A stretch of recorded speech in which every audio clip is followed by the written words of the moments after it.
So this is a little more in depth of the Kefka Court Mage deck.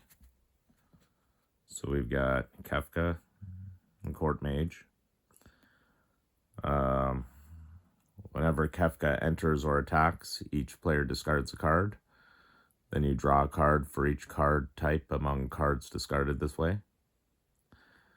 And if you pay 8, each opponent sacrifices a permanent of their choice, and then you get to transform Kefka.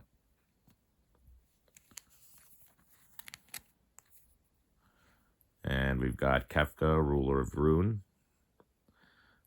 Flying, and whenever an opponent loses life during your turn, you draw that many cards. So what are we going to do with Kefka? Well, let's find out. To start off, we've got something silly. We've got Jador, Aristocratic Capital. We got the Overture. So target opponent mills half their library rounded down. It's just a fun card. We've got the Water Crystal. Blue spells cost 1 less to cast. If an opponent would mill 1 or more cards, they mill that many cards plus 4 instead. And if we pay 4 and 2 blue and tap, each opponent mills cards equal to the number of cards in your hand. So we will be drawing cards. This is just a fun little side thing. We've got Lock, Treasure Hunter. Lock can't be blocked by creatures with greater power, and whenever Lock attacks, each player mills a card. If a land card was milled this way, create a treasure token, and until end of turn, you may cast a spell from among those cards. So with the Water Crystal, you get just a little more value out of that. Again, it's just a little side thing, a fun thing to do. Making that treasure is nice. We've got Vaughn, Aspiring Sky Pirate. Haste, whenever Vaughn attacks, create a treasure token. And whenever you sacrifice a treasure, Vaughn gets +1/+0 till end of turn. We've got Zidane, Tribal. Whenever Zidane deals combat damage to a player, create a treasure token. Exile the top exile the top card of that player's library. Until end of turn, you may cast that card. It's also got Dash. We've got Vaughn, Street Thief. Whenever 1 or more scouts, pirates, and or rogues you control deal combat damage to a player, exile the top card of that player's library. You may cast it. If you don't, create a treasure. Whenever you cast a spell you don't own, you put a +1/+1 counter on each scout, pirate, and rogue you control. So Locke, Vaughn, and Zidane are pirates, scouts, etc. We've got Prompto, also a scout. It's got haste, and whenever you cast a non-creature spell, if it's at least 4 mana was spent to cast it, create a treasure. As for a little bit of ramp there with the treasure, we've got Blitzball, where you get to tap it to add 1 mana of any color, or you could tap it to sacrifice the artifact, draw 2 cards. Activate if an opponent was dealt damage by a legendary creature this turn. And to make things a little cheaper, we've got Emmett Jelch. He's got Lifelink. For each black in a cost, you may pay 2 life rather than pay that mana. Whenever you cast a black spell, put a +1/+1 counter on Emmett Jelch.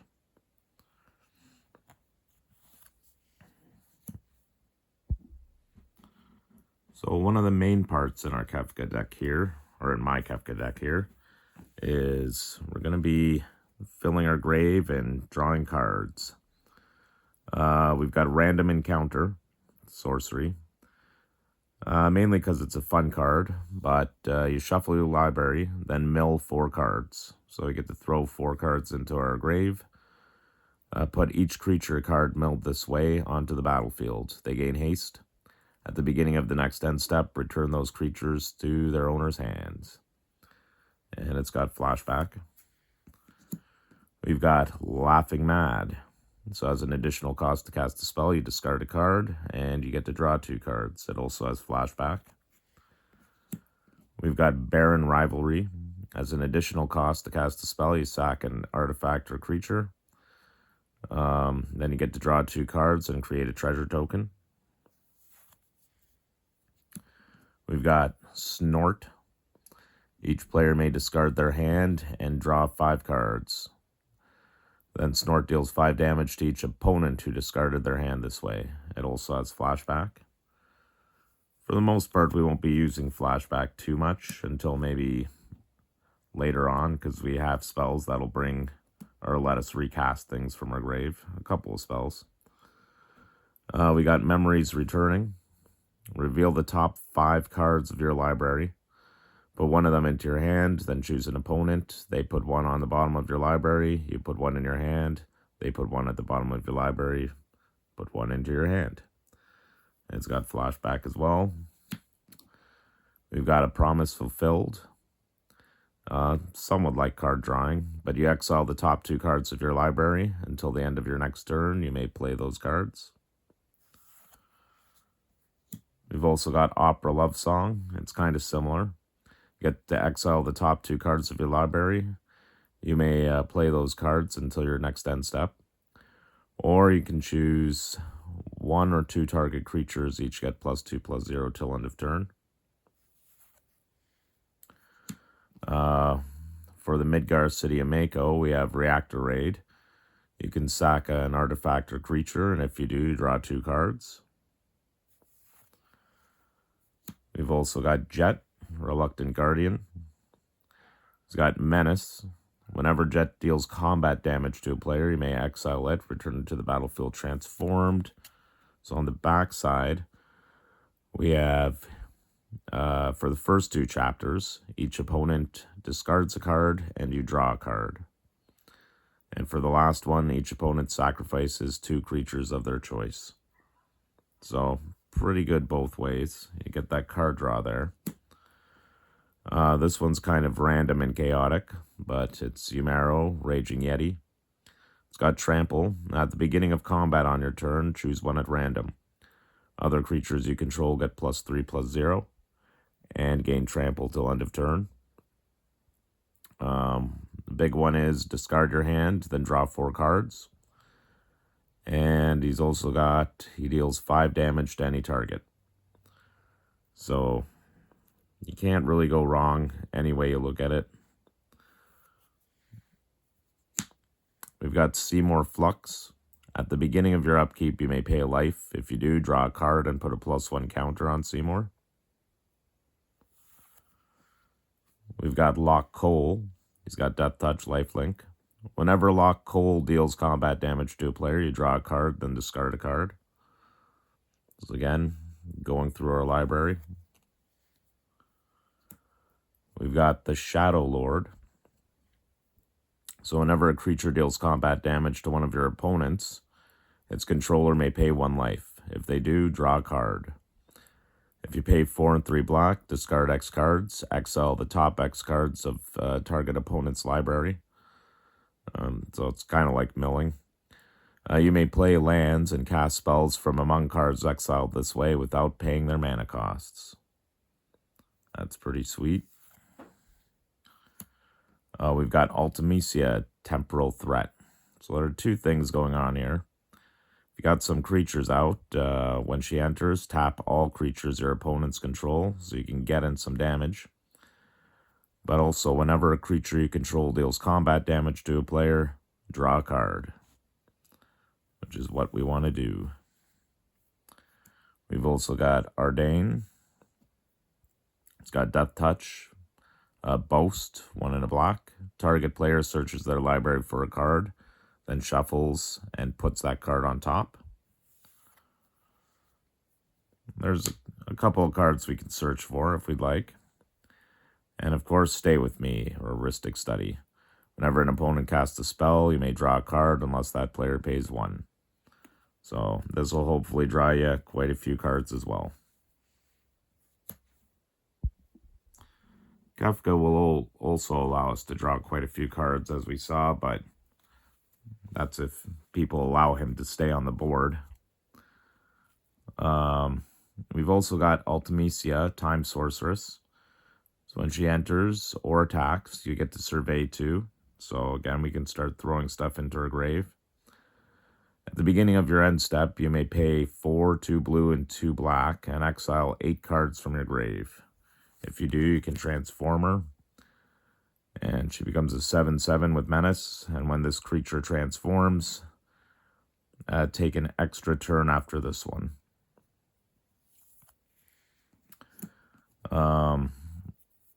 We've also got the Emperor of Palamecia. We can tap him for a blue or a red. Spend this mana only to cast non-creature spells. Whenever you cast a non-creature spell, if at least 4 mana was spent to cast it, put a +1 counter on the Emperor. Then if it has 3 or more +1 counters, transform it. And it turns into the Lord Master of Hell. And whenever the Lord Master of Hell attacks, it deals X damage to each opponent, where X is the number of non-creature, non-land cards in your grave. So, by filling up our grave, this can be a pretty nice card to have. We've got Zand, Dark Mage. Got Menace, and it gets +1/+1 for each non-creature, non-land card in your grave. We've also got Ardain, the Usurper. So demons you control have Menace, Lifelink, and Haste. And if you've been throwing creatures in your graveyard there, at the beginning of combat on your turn, you exile up to 1 target creature card from a graveyard, so it could also be the opponent's. If you exile the card this way, create a token that's a copy of that card, except it's a 5/5 black demon. To return some creatures too, we've got Fight On. Return up to 2 target creature cards from your grave to your hand. And we've also got Evil Reawakened. Return target creature card from your graveyard to the battlefield with 2 additional +1 counters on it. So by going through our library, we do have a win con here, the Menadiel Adventurers or Laboratory Maniac. If you would draw a card while your library has no cards in it, you win the game instead. So this is a good card to draw into and hold on to. And hey, if you can mill and draw through your deck, you can cast it and go for the win. We have Cypher Almasi. Whenever a creature you control attacks alone, it gains double strike till end of turn. Whenever he deals combat damage to a player, you may cast target instant or sorcery with a mana value of 3 or less from your grave without paying its mana cost. If that spell would be put into your grave, exile it instead. So again, just like in grave stuff. We've got Ether. So when we do cast an instant or sorcery, we can tap it to exile the artifact, add a blue. When you next cast an instant or sorcery, copy the spell. You can choose new targets for the copy. Sorceress's Schemes. So again, we can return an instant or sorcery card from our grave, or exiled card with flashback you own to your hand, add a red. It's also got flashback. And we've got Quistis Trep. Whenever she enters, you may cast target instant or sorcery spell from a graveyard, and mana of any type can be spent to cast that spell. If that spell would be put into a graveyard, exile it. So, more stuff to get things back. Kind of like doubling our value. I'm sure you've noticed there are a lot of instants and sorceries in this deck as well. So let's go to some removal type things. We've got Eject. Spell can't be countered. Return target non-land permanent to its owner's hand. And we get to draw a card. Something we like doing. We've got Ice Magic. It's tiered. So you can do Blizzard for 2 and 0. Return target creature to its owner's hand. We've got Blizzera. Pay 2 more mana. Target creature's owner puts it on their choice of the top or bottom of their library. And if you pay an extra 5 in a blue, target creature's owner shuffles it into their library. To the Crystal Tower is a nice one. We get to choose 2. So we can counter a target spell, return target permanent to its owner's hand, tap all creatures your opponent controls, or draw a card. So drawing the card is nice. You could counter a spell. It's a little much, but if you have the mana, go ahead. But returning to a permanent to its owner's hand or tapping all creatures is great. You can get that damage through or remove something or draw that card. We've got Wild Rose Rebellion or counter spell. So we get to counter target spell. Suplex. Get to deal 3 damage to target creature. If it would die this turn, exile it instead. And we can exile target artifact. We got Thunder Magic. It's tiered as well. So the first one is deals 2 damage to target creature. The next step up is it can deal 4 damage to target creature. Or the next one is 8 damage to target creature. We've also got Light of Judgment. Deals 6 damage to target creature. Destroy up to 1 equipment attached to that creature. Thrum of the Vestige or Lightning Bolt. So of course, deal 3 damage to any target. We got Self-Destruct. Target creature you control deals X damage to any other target and X damage to itself, for X is its power. We got Deadly Embrace, so we can destroy target creature an opponent controls, then draw a card for each creature that died this turn. We've got Sephiroth's Intervention, so destroy target creature and gain 2 life. We've got Poison the Waters. All creatures get -1/-1 till end of turn. That's the one I usually use. But you can also have target player, or you can choose instead target player reveals their hand. You choose an artifact or creature card from it. That player discards the card. We've got Overkill because it's pretty awesome. Target creature gets -0, -9999 until end of turn. We've got Fire Magic. It's also tiered. So the first one, it deals 1 damage to each creature. Second one deals 2 damage to each creature. Third one deals 3 damage to each creature. Could be a soft board wipe for little creatures. We got Nimbleheim of Flame. So choose target creature you control. It deals damage equal to its power to each other creature. If this spell was cast from a grave, discard your hand and draw 4 cards. It's got flashback. We have Ultimate Magic, Meteor. It deals 7 damage to each creature. If the spell was cast from exile, for each opponent, choose an artifact or land that player controls, destroy the chosen permanent. It's got Foretell.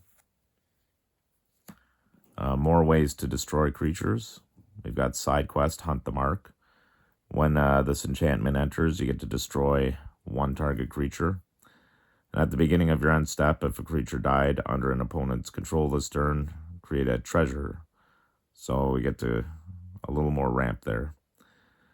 If you control 3 or more treasures, though, you get to transform it into Yasmat, Ultimate Mark.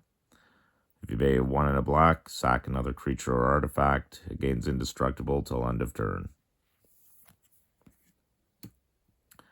We've also got Zodiarch, Umbral God, indestructible, and when it enters, each player sacrifices half the non-god creatures they control of their choice, rounded down.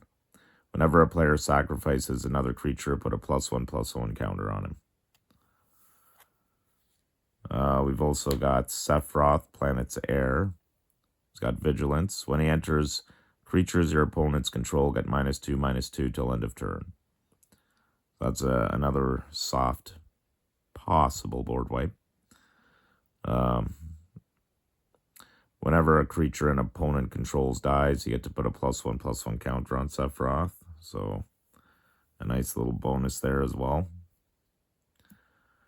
We've got Vincent Valentine, and whenever a creature an opponent controls dies, we get to put a number of +1 counters on Vincent, equal to that creature's power. And when Vincent attacks, we can transform him. It's got Trample and Lifelink, and when it turns into the Gillian Beast, when the Gillian Beast dies, we get to return it to the battlefield tapped. So we get to kind of protect it until it turns back into Vincent. And we've got Xenos Galvis. So this could be another possible win con. When he enters, choose a creature an opponent controls. Until end of turn, creatures other than Xenos and that chosen creature get -2/-2. When the chosen creature leaves the battlefield, and we've got plenty of ways to make that happen, even if, we got plenty of ways to make that happen. Then Xenos will transform. And we've got Shinru, Transcendent Rival.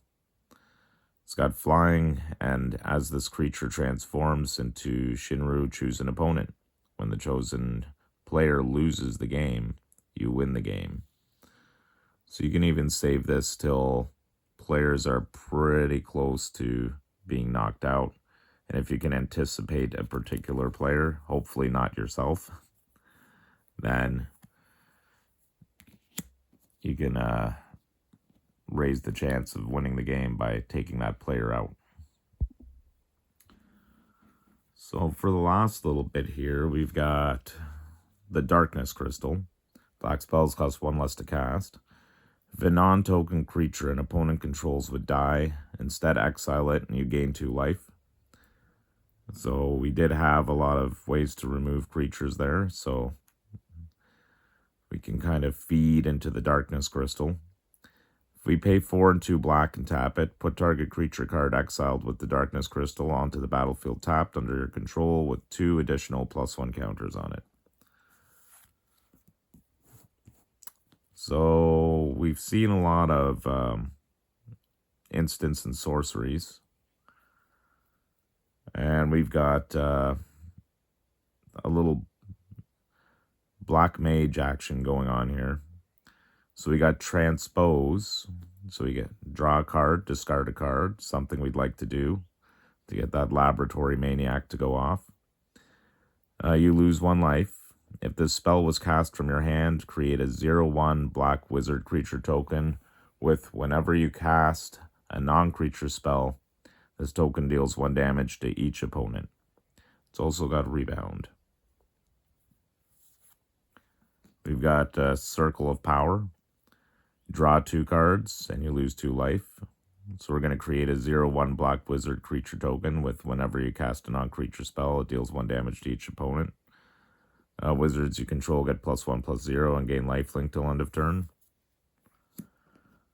Cornered by black mages.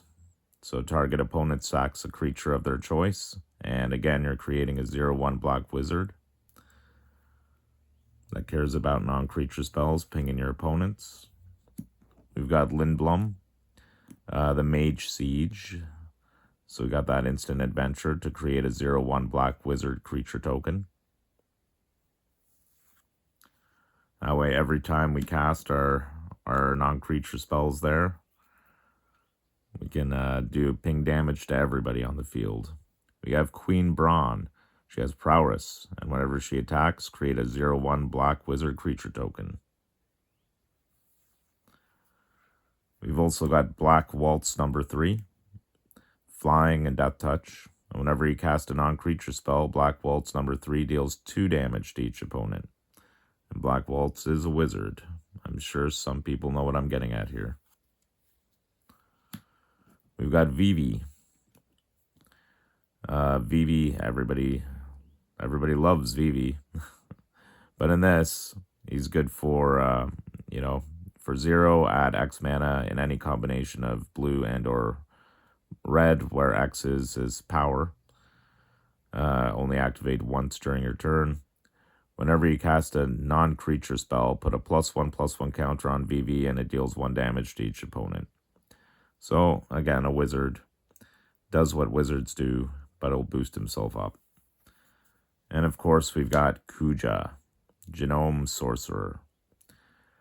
So at the beginning of your end step, create a tapped 0/1 black wizard creature token. That'll do that's pig damage. Then if you control 4 more wizards, and that includes whatever other wizards you have out, we get to flip to Trance Kuja. So if a wizard you control would deal damage to a permanent or player, it deals double that damage instead. So we can start pinging the table for more faster. And another thing we've got here, a little fun card, is Dawn Warrior's Legacy, or Mizzet's Mastery. So we get to exile target card, that's an instant or sorcery from our grave. For each card exiled this way, copy it, and you may cast the copy without paying its mana cost. Or we can overload it for 5 and 3 red, and exile each card that's an instant or sorcery from a grave, or from our grave. And what's nice about this is you are casting the copies, so that should trigger all the wizards you have.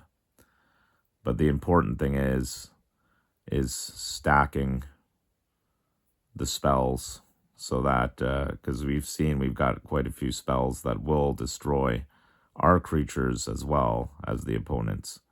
So we've got to be careful in how we stack them and let everything go off. And if we can, maybe flash back those ones that destroy everybody's creatures so that we can pull them out of the grave before we cast this spell. But yeah, that's the Kefka deck. Kefka the Court Mage. Hope you enjoyed it. Maybe it gave some people some ideas. And yeah, thanks for watching.